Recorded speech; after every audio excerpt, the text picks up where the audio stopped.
كذلك من أهل الضلال الصوفية والروافض، يؤلهون البشر، يستغيثون بهم ويذبحون لهم وينذرون لهم ويطوفون بقبورهم ويشدون إليها الرحال. ولا سيما الروافض قاتلهم الله وأخزاهم، الذين يحاربون أصحاب محمد ويكفرونهم ويطعنون في زوجات رسول الله صلى الله عليه وسلم، ولا سيما عائشة المبرأة من السماء.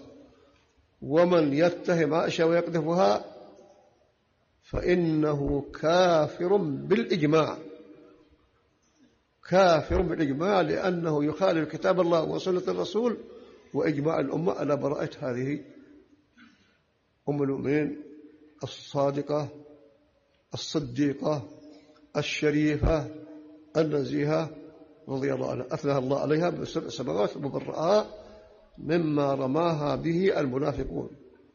فهؤلاء وراث المنافقين، بل وأرى أنهم أسوأ من المنافقين، فإن المنافقين ما كانوا يجاهرون، كانوا يستترون بكفرهم، لكن هؤلاء يجهرون به ويؤلفون فيه المؤلفات ويكفرون أهل السنة ويستبيحون دماءهم وأموالهم.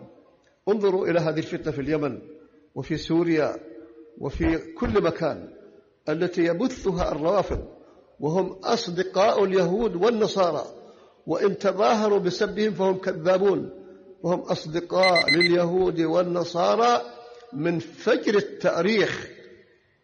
ما هو من الآن، ما الآن ازدادوا تعلقا باليهود والنصارى ويضحكوا على الناس، الموت لأمريكا الموت لليهود، وهم كذابون، وهم من أصدق الأصدقاء لليهود والنصارى، فلا تصدقوهم. يقول الموت اليهود الموت، وهم يذبحون في المسلمين، يذبحون في المسلمين في كل البلدان العربية والإسلامية، يسفكون دماءهم ويكفرونهم ويستحلون أموالهم. بارك الله فيك. ادرسوا أو تابعوا الأخبار